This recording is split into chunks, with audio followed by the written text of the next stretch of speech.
Bapak Luluk Sumiarso. Kita semua kenal Anda sebagai pembina kesenian tradisional Indonesia, Nusantara. Tapi akhir-akhir ini Anda bahkan berkembang menjadi seorang pemikir Nusantara. Anda bahkan mendirikan lembaga sekaligus juga podcast Diripedia yang mengkhususkan diri dalam menggali dan mengembangkan kearifan leluhur kakek nenek moyang bangsa Nusantara ini. Suatu upaya yang sangat mulia dan sangat luhur. Mari Bapak Luluk Sumiarso, kami mohon berkenan Anda untuk menjelaskan kami semua mengenai apa itu Diripedia dan apa tujuan Pak Luluk secara istimewa, secara khusus mendirikan Diripedia ini. Silakan waktu dan tempat kami berikan kepada Pak Luluk Sumiarso. Terima kasih Pak Jaya, saya diberi kesempatan untuk bincang-bincang dengan Pak Jaya. Tentu ini merupakan suatu kehormatan bagi saya, ya, khususnya, dan juga Akademi Jati Diri secara umumnya. Jadi asal muasalnya gini Pak Jaya. Jadi kita ini tahu banyak hal, ya. Saya yakin Pak Jaya juga tahu banyak hal, tapi setidaknya saya itu ternyata tidak tahu tentang diri kita sendiri. Jadi, lain-lain tahu diri kita sendiri, tidak tahu lah. Setelah kita coba gitu, ya, marilah kita mencoba mengetahui dan memahami diri kita sendiri. Nah, jadi kalau Diripedia itu, pedia itu arti harfiahnya adalah pengetahuan lengkap. Nah, diri manusia, karena tentang diri manusia ya namanya Diripedia. Kan ada namanya Wikipedia, Tokopedia, pedia-pedia yang lain yang maknanya yaitu pengetahuan lengkap. Tidak sekedar pengetahuan lengkap, tapi ini tentang diri manusia dan juga kehidupan, sistem kehidupannya yang berbasis ilmu ketimuran. Ya, kami memang tidak sengaja yang berbasis ilmu yang lain, tapi ilmu ketimuran itu adalah ilmu peninggalan leluhur kita, ya, bisa Nusantara, bisa dari Cina, dari India, tapi yang sifatnya ketimuran. Nah, dengan mengetahui unsur-unsur diri manusia, yaitu ada 3, ya, yaitu raga kita, jiwa kita, dan sukma. Ada beberapa pihak, terutama dari neuroscience, itu memang yang bisa dilihat hanya 2, yaitu raga dan jiwa. Tapi ada pendapat lain, yaitu ada namanya roh, ya. Kalau saya boleh mengibaratkan, ya, diri manusia itu ibarat komputer, ya. Jadi hardware-nya itu raga kita, software-nya itu jiwa kita. Nah, secanggih-canggih komputer, kalau tidak ada daya listriknya yang masuk, ya berarti nggak bekerja. Demikian juga raga dan jiwa kita itu kalau tidak ada roh yang masuk, berarti dia tidak berfungsi. Kira-kira seperti itu Pak Jaya. Jadi untuk itulah, nah masalahnya begini, kalau kita bicara tentang diri manusia itu sering dikaitkan dengan ilmu kepercayaan, ilmu kebatinan, segala macam lah. Persepsi publik terhadap ilmu-ilmu itu tuh sayangnya belum baik, gitu, persepsinya publik loh, ya. Dari hasil penelitian yang dilakukan seorang ahli dan dipublish oleh Ditjen Kebudayaan, ternyata persepsi publik tentang ilmu-ilmu itu lebih banyak negatifnya. Banyak yang mengira itu sebagai perdukunan, kejawen, dan segala macam. Yang menganggap ilmu pengetahuan tentang diri manusia ini secara baik, yaitu sebagai budaya, itu hanya kira-kira 22%. Lainnya itu kurang baik lah.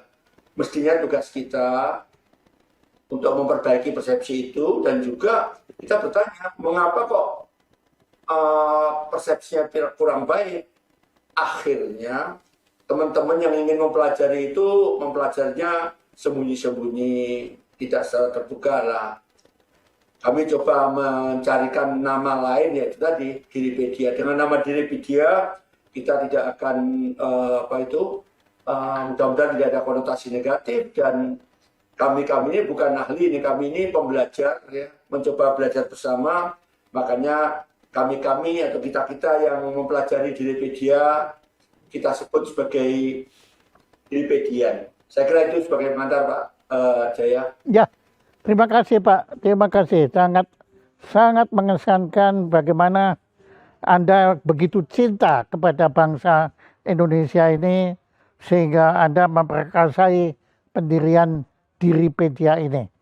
Nah, memang apa yang Anda rasakan itu kami juga rasakan. Bangsa kita ini karena ya mungkin terlalu lama waktu itu dijajah oleh penjajah dari Eropa yang membawa pemikiran-pemikiran barat ke dunia kita, termasuk juga agama barat juga dibawa ke tempat kita, sehingga dari pihak penjajah untuk lebih mudah menguasai kita, lebih mudah untuk mengeksploitir kita, itu memang mereka sengaja memberikan semacam keyakinan bahwa apa yang datang dari barat dan dari luar itu adalah yang terbaik. Sementara yang kita sudah miliki jauh sebelum bangsa-bangsa penjajah ini datang, itu justru dianggap seperti tadi Bapak menyatakan sesuatu yang bersifat negatif, ya, kemudian tahayul atau klenik atau semua istilah-istilah yang buruk ditumpangkan, ditumplekan kepada kearifan leluhur kita yang sebenarnya jauh sebelum bangsa barat ini datang sudah ada Kutai, sudah ada Tarumanegara, sudah ada Pajajaran, sudah ada Sriwijaya, sudah ada Singosari, sudah ada Majapahit yang sudah justru lebih dahulu menyebarkan pengaruh kebudayaan peradaban Nusantara ini bahkan sampai ke Asia Tenggara, sampai ke negara-negara tetangga kita. Ya, itu kita kejayaan bangsa-bangsa Nusantara yang berkibar. Dan seperti Bapak ketahui, teman-teman kita di Madagaskar pun mengakui bahwa peradaban yang datang ke mereka itu pertama bukannya bangsa Portugis, bukan bangsa Spanyol, bukan bangsa Belanda, Inggris, tetapi bangsa Bugis. Jadi saya bangga sekali Pak Lulu atas karsa dan karya Anda untuk menggugah kembali semangat kebanggaan nasional kita yang sudah lama runtuh karena diruntuhkan oleh kaum penjajah.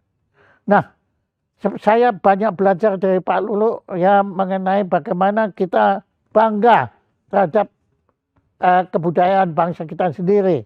Sebagai contoh, Pak Lulu punya satu padepokan kebudayaan yang dahsyat sekali. Kalau siapa belum berkunjung, silakan. Itu kalau Taman Indonesia Indah itu merupakan hal kepersatuan dari Indonesia ini. Nah, Taman Indonesia Indahnya Pak Lulu ini keren sekali. Di situ merupakan inkubasi, merupakan laboratorium untuk mengembangkan, melestarikan pertama, kemudian mengembangkan kebudayaan-budayaan Nusantara, khususnya wayang orang dan ketoprak. Ya, itu luar biasa sekali. ketoprak itu masih perlu diperhatikan, dan Pak Lulu sudah dari dulu itu berjuang untuk memperjuangkan ini semua. Nah, kalau kita bisa tahu, boleh tahu Pak, bagaimana Anda sampai demikian mengorbankan waktu, energi, dan biaya Anda untuk mendirikan padepokan. Kalau saya bilang itu padepokan ya, karena saya menghargai itu sebagai karsa bangsa Indonesia asli. Itu itu tolong Anda kisahkan. Saya kira dari sana kita bisa banyak juga belajar tentang Diripedia ini. Silakan. Terima kasih Pak Jaya. Jadi Pak Jaya terlalu berlebihan. Ini kami yang upaya yang kami lakukan itu adalah ya sekedar untuk melestarikan dan mencintai, dan juga tentunya tanda petik mengkaderisasi tenaga-tenaga yang anak-anak muda ini supaya kelak melanjutkan kegiatan ini. Ya, jadi memang kami tidak terlalu banyak promosi, tidak terlalu banyak bicara, Pak Jaya. Kami kerja nyata saja, dan alhamdulillah ya, tadi pagelaran disampaikan oleh Pak Jaya tadi.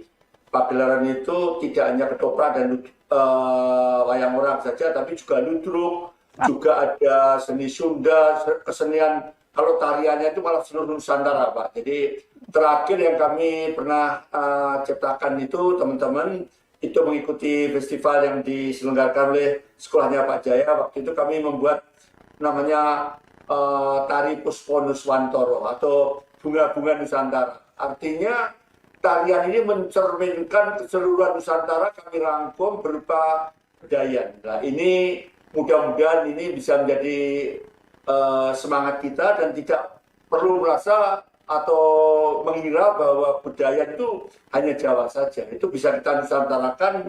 Nah, ini yang kami lakukan, dan pagelaran tadi Pak Jaya sampai saat ini sudah 110 kali ya, dan rekamannya kami siarkan setiap minggu malam untuk menghibur masyarakat.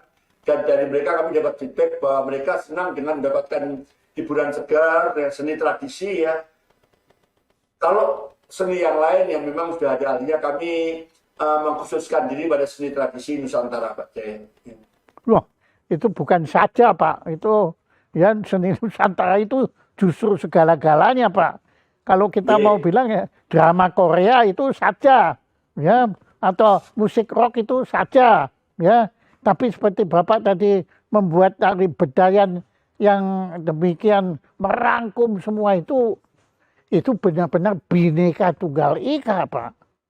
Ya, Bapak itu Bapak itu melakukan bukan hanya dia BPIP itu kan membina ya, tetapi Bapak mewujudkan itu semua dalam bentuk nyata, tanpa slogan, ya, tanpa slogan atau apalagi kepentingan politik kekuasaan, sama sekali tidak ada, kecuali kepentingan kebanggaan bangsa Indonesia ini, Pak. Karena ya seperti Pak Lulu yakin, di dunia nggak ada Pak bangsa yang punya demikian kebinekaan, keanekaragaman, diversity. Kebudayaan nggak ada Pak. Ya, apa yang ada di Amerika ada di Indonesia. Apa yang ada di Cina ada di Indonesia. Apa yang ada di India ada di Indonesia. Apa yang ada di Persia ada di Indonesia. Tetapi apa yang ada di Indonesia belum tentu ada di Amerika. Belum tentu ada di India.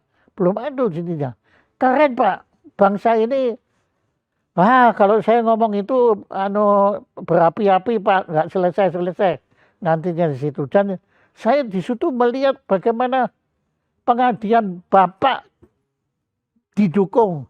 Tentu kan semua lelaki hebat, selalu ada perempuan yang hebat juga. Ibu Lulu itu pengabdian beliau dahsyat Pak. Nah, riwayat yang gimana Bapak kok bisa punya ya tanah yang demikian strategis sebetulnya ya, itu dulu mulainya bagaimana Bapak?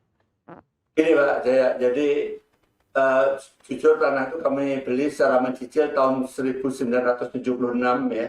Wow. Jadi masih apa, daerah Bintaro Jaya belum ada, jalan tol belum ada ya. Saya nggak tahu, sering aja Pak beli tanah itu mencicil lagi, jadi sedikit Saya demi kenapa? sedikit. Kenapa Bapak kok cari tanah di situ sampai dicicil? Karena Kenapa? kemampuannya pada waktu itu memang terbatas Pak. Kemampuannya terbatas, Loh, lah ya, mencicil. tapi kenapa Anda memilih tanah itu? Ya kebetulan saya nggak tahu ya, seperti kayak diarahkan Ya di itu dia. situ aja. Nggak Ini tahu ya. pokoknya Wahyu, dapat di situ wahyu. dan tidak pernah mengira bahwa kelak daerah itu berkembang. Nah, jadi memagar pun tidak punya kemampuan. Akhirnya kami sewakan tanah itu ya Pak, ya kami sewakan.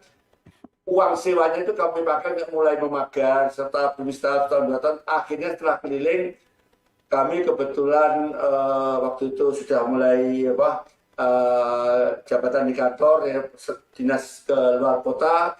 Kebetulan pas ke mana itu, ke Manado, kami membeli yang namanya rumah itu dari Tom Hon Pak ya. Rumah kayu, ya, ya, ya, Ya. ya, ya, ya. Bagus.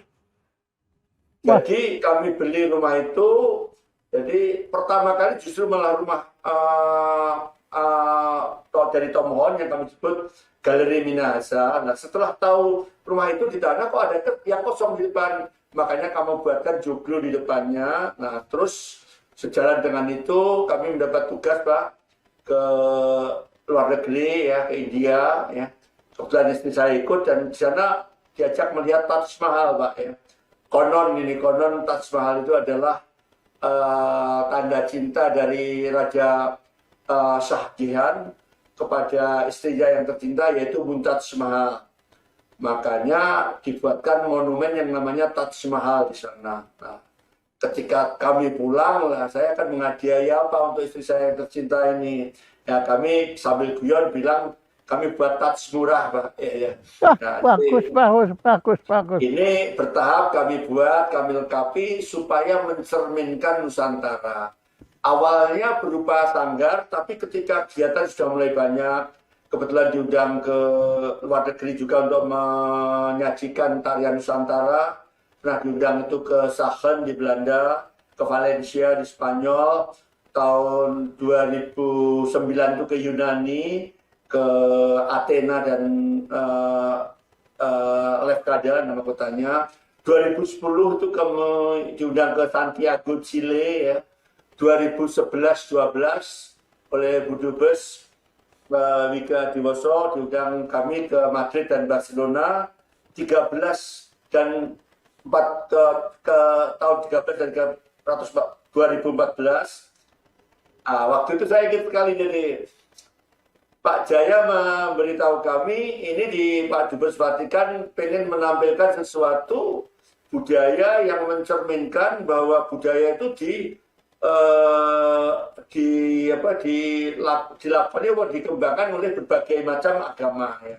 Pada waktu itu berdasarkan challenge dari Pak Jaya, waktu itu dubesnya Pak Budi Harman Bahar, kami akhirnya berketaban hati mengunjungi Vatikan dan kami pentas di suatu kota yang namanya Brescia ya. Itu dan kota-kota lain di Italia, itu sampai 2 tahun berturut-turut Bapak ya. Jadi itulah yang dapat kami sampaikan ya, tentu saja. Maaf Pak, waktu ke Vatikan apakah Sri Paus ikut menyaksikan? Tempat? Tidak Pak, ini kan itu terlalu tinggi lah kami. Tapi enggak Pak, tapi saya yakin kalau beliau ada waktu pasti nonton. Ya. Jadi saya kira itu yang memberi dorongan pada kami ya. Ada guyonan dikit Pak, ya ini ada guyonan ya.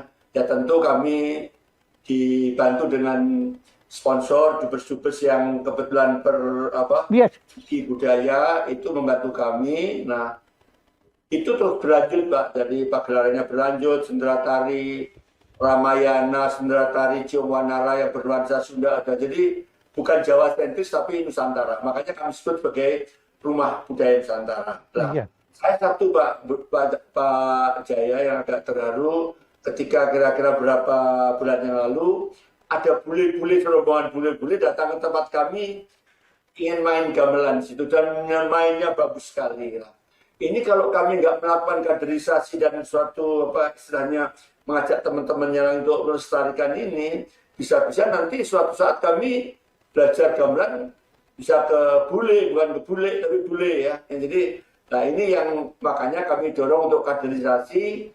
Nah, satu guyonannya Pak, saya ini ya, kami alhamdulillah bisa kaderisasi di penari-penari yang dulu ikut-ikut muhibah ke luar negeri itu sekarang sudah menjadi pelatih dan saat ini muridnya kira-kira sekitar 100-120-an Pak ya, dari berbagai usia mulai dari 3 tahun sampai dewasa dan bahkan ibu-ibunya yang semula hanya ngantar ya, itu jadi ikut latihan. Jadi mereka secara tidak langsung ikut mengembangkan juga, pengerawit juga banyak kaderisasi anak-anak muda.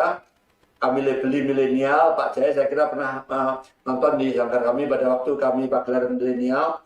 Nah, satu hal yang kami belum berhasil Pak Jaya, satu hal ya, guyonannya itu belum berhasil mengkaderisasi sponsor. Ya, ya Bapak. Jadi Mas Untung Ya, ada ya, teman-teman lama yang peduli, yang mereka sangat mendukung ya. Ya, saya kira Meyakinkan sponsor itu tidak mudah ya. Dan kita sudah tahu ya, lagian itu apa ya. Kalau kita begitu cerita kayak gini, jawaban pertamanya waduh ya. Sudah, jangan diteruskan, pasti akan ditolak. Ya. Jadi ini kami punya kiat-kiat untuk menghadapi sponsor dan beruntung masih banyak juga teman-teman yang bersedia untuk membantu kami karena ya rata-rata bantuan dari sponsor itu kami pakai untuk membiayai seniman-seniman Pak. Jadi dari pengurus sendiri malah biaya sendiri untuk pergi ke luar negeri ya. Jadi ini apa mereka bersemangat karena bisa mempromosikan budaya Indonesia ini di luar negeri. bukan main. Ya, jadi saya mengerti benar Pak perjuangan Bapak atau lebih tepat pengorbanan Bapak dalam hal kebudayaan ini. Ya, tadi Bapak secara guyon bilang bahwa Anda pusing mencari sponsor. Lah wong kebanyakan kan Bapak sponsor diri sendiri. Nah, Diripedia itu kan sponsornya situ. Saya tahu benar uang pribadi Bapak itu Anda korbankan. Lah buktinya ini tanah yang Anda beli semua. Dan menarik loh Pak Haji tadi bilang bangunan pertama bukan bangunan Jawa, tapi bangunan Manado.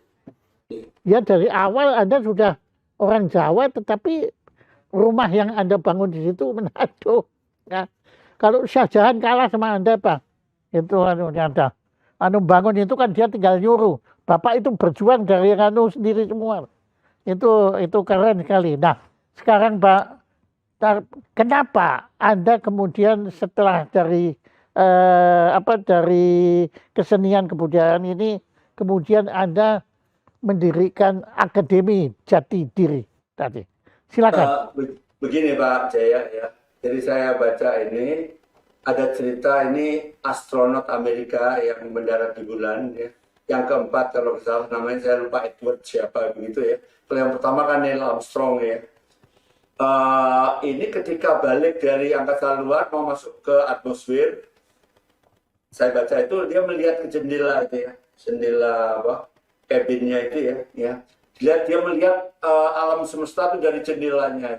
Dia katanya itu gerak ya, melihat mendalami pasti ada sesuatu di belakang alam semesta yang kelihatan itu ya. Nah, makanya ketika sampai di Amerika dia mendirikan semacam institut itu namanya Institute of Noetic Science Pak ya. Noetic Science itu saya cari kata-katanya itu basisnya adalah berdasarkan pengalaman objektif manusia. Jadi biasanya kalau Barat itu kan selalu data-data objektif, ini pengalaman subjektif ya. Subjektif itu artinya apa yang dilihat, apa yang dirasakan ini disampaikan, tapi memang belum bisa dibuktikan secara sains, makanya namanya noetic science ya.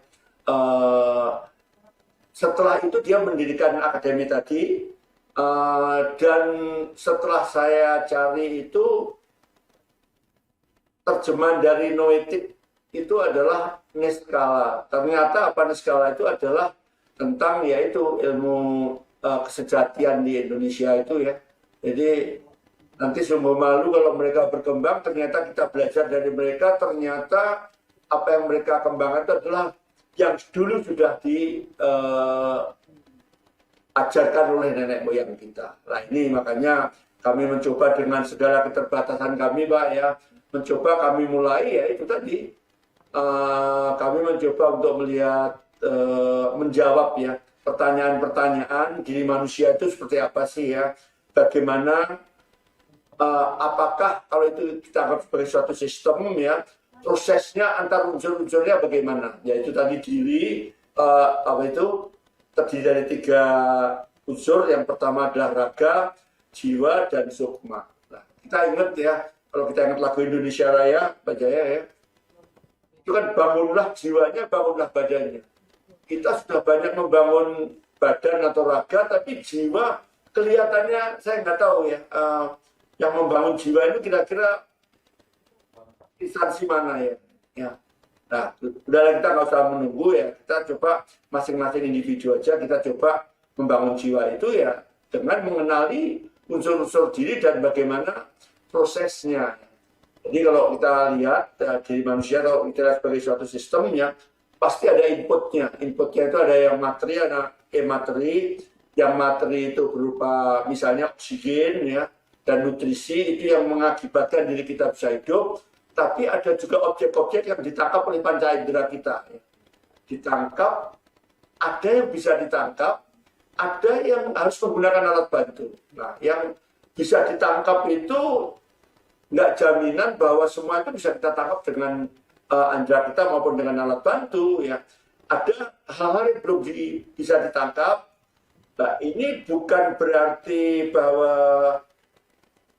tidak ada itu tidak bisa ditangkap, itu bukan berarti tidak ada, dan tidak ada itu bukan berarti nol. Ya. Nah, kami menyebutnya sebagai kondisi suwung, Mbak ya.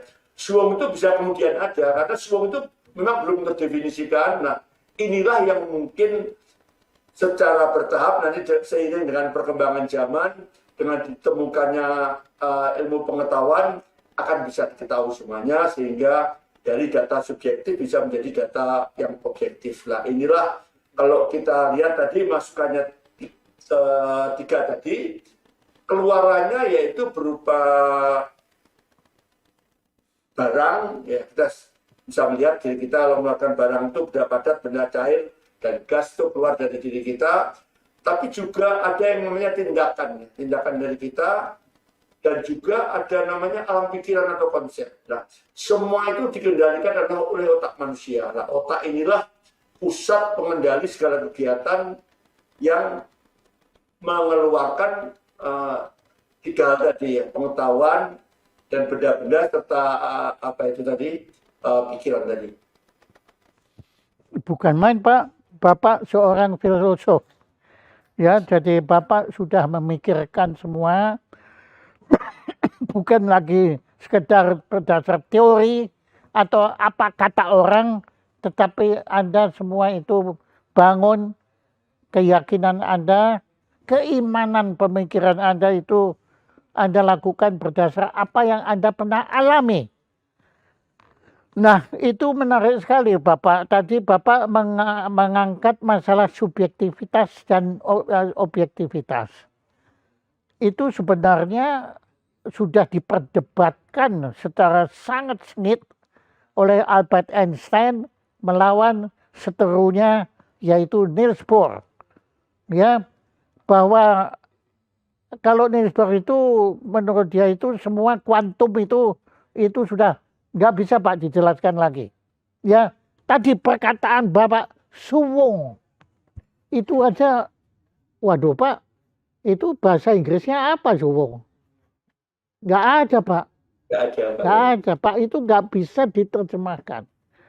Dan Bapak tadi secara sangat menghayati, bicara Bapak tadi itu kan bukan lagi hafalan, bukan lagi apalah, apa kata orang lain, tapi Anda alami itu semua.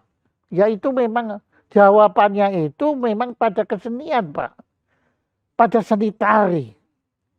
Bapak bayangkan aja, ya seni tari itu, tarian itu ada unsur geometrisnya. Ini kan bentuk semua Pak, ilmu bentuk semua, ya membentuk gini. Ya, dan geometrik dari tarian Jawa itu, ya Bapak tahulah tari Solo, tradisional Solo dengan Jogja aja yang cuma berjarak 100 km itu sudah beda sekali. Sunda, tadi Bapak sebut juga, ya anunya situ. Pak dulu itu orang apa? Jawa, Pak. Jawa mana? Timur. Jawa Timur, Ponorogo. Ludruk. Nah, Reok Ponorogo. Reok. Itu Pak, waduh, keren Pak. Itu Reok itu, ya bagaimana orang bisa menari, ya dengan segala hormat dengan barongsai, tapi menurut saya Reok lebih berat Pak. Saya pernah mencoba. Reok, Pak, ya. Saya pernah mencoba itu pakai itu apa dadak merak. Iya itu. Kuat sekali Pak. Jadi kalau kuat, kita tusuk mulutnya Reok itu pas mata daripada pemain Pak. Nah itu kan cuma ada di Ponorogo Pak. Mau apa? Ya monggo. Ya teman-teman kita dari Malaysia mau mengaku ya itu oke lah. Ya itu kebanggaan buat kita. Mereka mengaku itu sebagai kebudayaan mereka. Tapi memang banyak teman-teman kita asal Ponorogo sekarang memang sudah pindah ke sana. Anunya, Ponorogo itu, waduh keren Pak. Ya belum lagi filosofi yang terkandung di baliknya. Kemudian calon arang. Ya anunya, waduh Pak nggak bisa ilegaligo. Ya anunya, waduh, Nias. Ya Pak Yasona itu. Nggak habis-habis Pak anunya. Nah, Pak saya cuma bisa mengucapkan terima kasih Pak. Bapak lakukan ini, Bapak terus kembangkan ini, Diripedia ini mendukung sebetulnya harapan saya. Kalau kita bicara filsafat, kita kan selalu bilang filsafat Yunani, filsafat Jerman, filsafat India, filsafat China, filsafat Jepang, filsafat bahkan filsafat Mesir, ya, filsafat Norwegia. Nah, tapi kita nggak pernah bilang filsafat Indonesia. Waktu saya menyatakan bahwa filsafat Indonesia aja ditentang banyak pihak, Pak. Nggak ada filsafat Indonesia. Adanya filsafat di Indonesia. Ya ampun, Pak. Jahat banget. Kalau Jerman boleh punya filsafat, Yunani boleh filsafat, Indonesia kok nggak boleh. Nah itu Pak, makanya pejuang-pejuang atau pengorban seperti Bapak ini sangat kita butuhkan. Jadi perjuangan Bapak tidak mudah karena kita akan melawan peradaban Pak. Peradaban Barat tentu tidak suka melihat kalau kita ini punya peradaban sendiri. Karena kalau itu bahaya, kita akan makin sulit dikuasai, Pak. Mereka kan sudah senang kita tuh gampang dihapusi gitu kan. Ya Bapak ngerti lah. Ya, betul, Pak. Ya, saya kira betul itu Pak ya. Ini saya menduga Pak Jaya ya. Jangan-jangan malah ada upaya dekulturisasi Bapak. Iya. Mereka tidak senang melakukan dekulturisasi dan memberikan persepsi negatif terhadap tadi ya ilmu-ilmu kejatian itu, sehingga orang nggak berani melakukan kegiatan, dikira perdukunan, dikira macam-macam lah. Dengan istilah Diripedia itu Pak ya, saya kira mudah-mudahan ini ya kalau bisa menjawab ya, katanya kalau filsafat itu kan bisa menjawab pertanyaan dengan benar, lebih tepat mungkin benar Pak ya. Tapi begini Pak, filsafat itu adalah upaya menjawab pertanyaan. Tetapi kalau jawabannya sudah ada, jawaban itu menjadi pertanyaan baru, Pak. Nggak akan berhenti, Pak. Nggak akan berhenti. Harus benar, Pak. Benar. Bahasa Jawa itu bukan sekedar benar, tapi pas ya, pas banget gitu. Ada suwung aja kan kita ngomong suwung aja kan sudah mumet kan, Pak. Kita suwung itu, ya ampun. Indah loh, suwung itu the sound of silence. Iya. Tapi the sound of silence juga nggak sampai ke Suwung. Ya, ya. Sekedar Pak, saya mohon berkenan Bapak, tadi Bapak mengucapkan berulang kali nenek moyang kita. Tolong Bapak lengkapi, terutama kita-kita yang laki-laki ini, kakek nenek Pak sebetulnya. Kakek juga berjasa, bahkan cuma nenek Pak. Iya. Ya, itu Ya, betul. Saya kira memang kalau kita sampaikan tadi Pak, ya ini kembali lagi pada diri Pak Pedia tadi ya. Kami membasiskan dan mendasarkan kepada ilmu-ilmu leluhur, ya tentunya itu kakek nenek kita yang lama-lama yang mereka telah melakoni itu sebetulnya. Cuman kita aja yang tidak mungkin belum bisa merawat atau mungkin juga tidak menyampaikan secara terang-terangan. Mudah-mudahan dengan iya.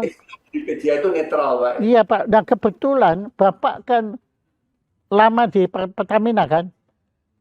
Pernah komisaris saja Pak. Iya pernah kan? Nah begini Pak, Kalau kalau saya lihat itu Pertamina itu kita bisa banyak belajar. Bagaimana, ya Bapak coba, minyak kita kan kaya minyak Pak.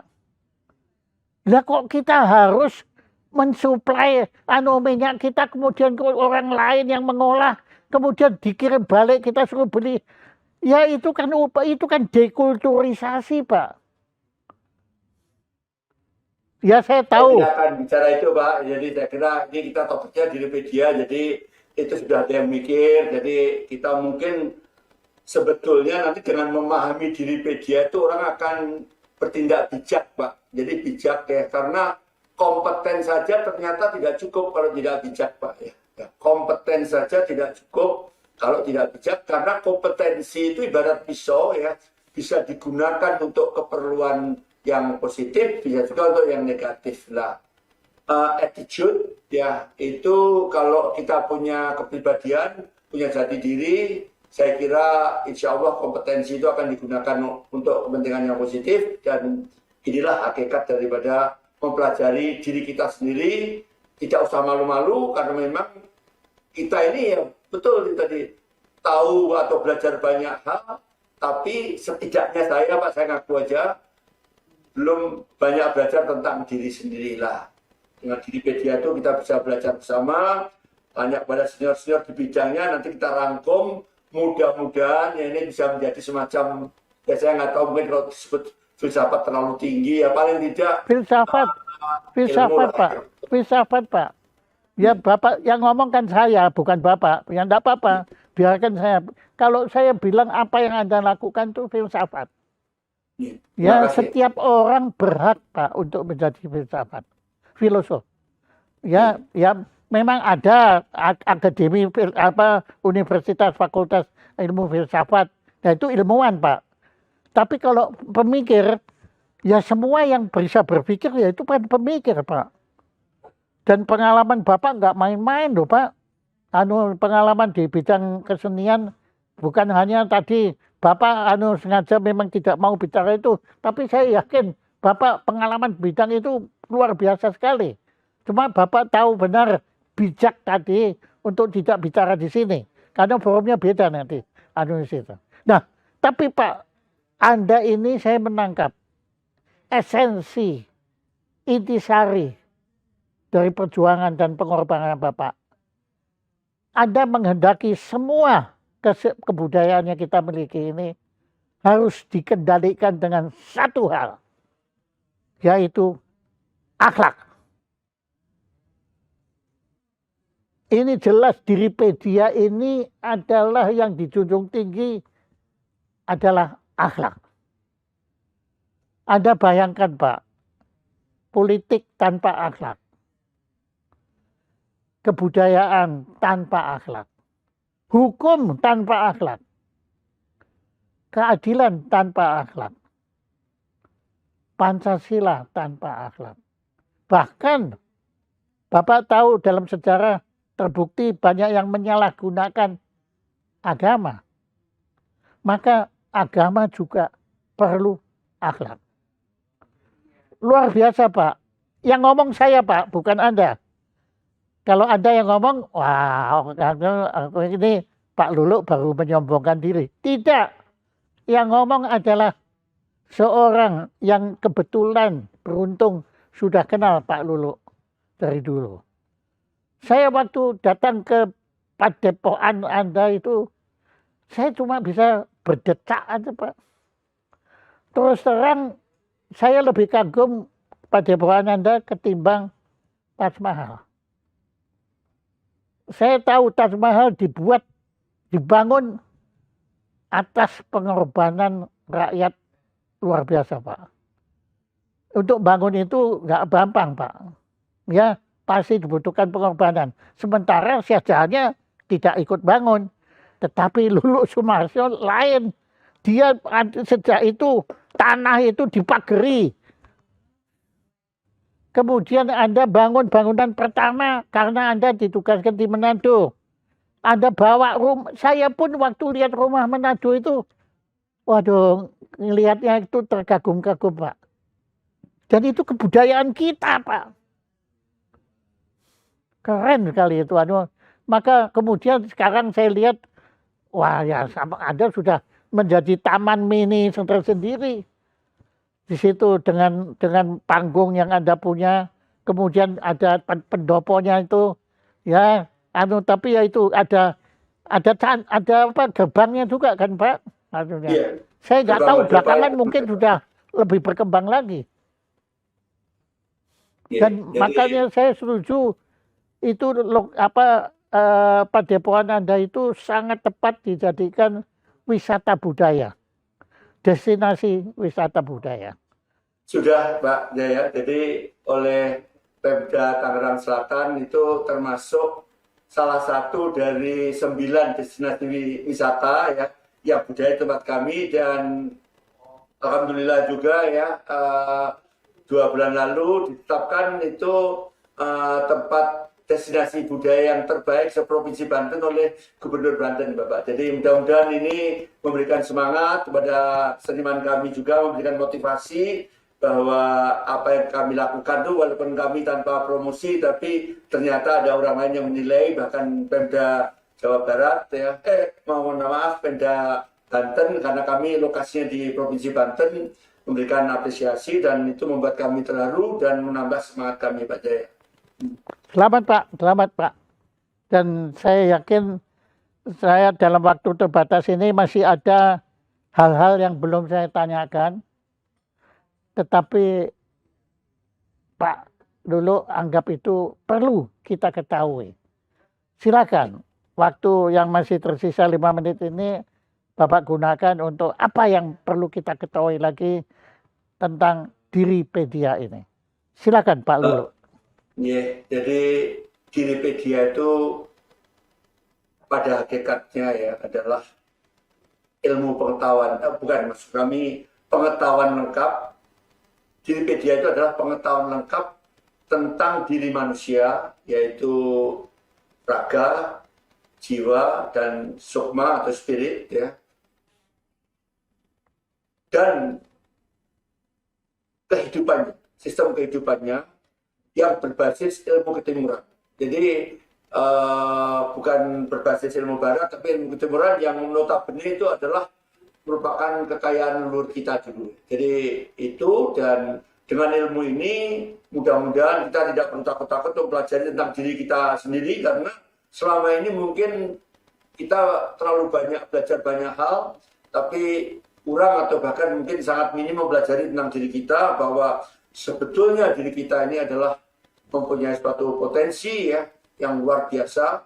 Dari diri menjadi sumber daya, dan kalau sudah sumber daya manusia itu bisa muncul pemikiran atau konsep yang sangat bermanfaat terhadap umat manusia kalau kita betul-betul bisa mengelolanya. Dan pengendali daripada diri kita itu adalah otak. Jadi memang otak ini harus mendapatkan makanan yang baik, yaitu apa yang dapat dilihat dengan panca indera maupun nanti dengan metode-metode bisa kita lihat. Itulah yang menjadi atau yang melatih otak kita sehingga insya Allah selalu berpikiran yang positif. Jadi intinya tidak perlu malu mempelajari Diripedia, diri kita sendiri, dan kita ini sebetulnya adalah Diripedian, orang yang harus mempelajari tentang diri kita sendiri ya, saya belum berani menyampaikan yang lanjut karena lanjutannya masih banyak. Ini saya yakin nanti kami harus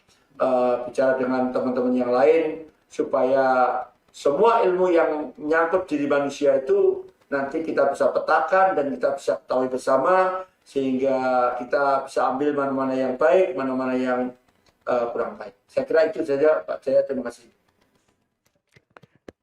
Terima kasih Pak Lulu Luarso. Dan tadi perlu saya kira Bapak juga ketahui bahwa apa yang Anda lakukan semua itu memang dibutuhkan oleh bangsa Indonesia.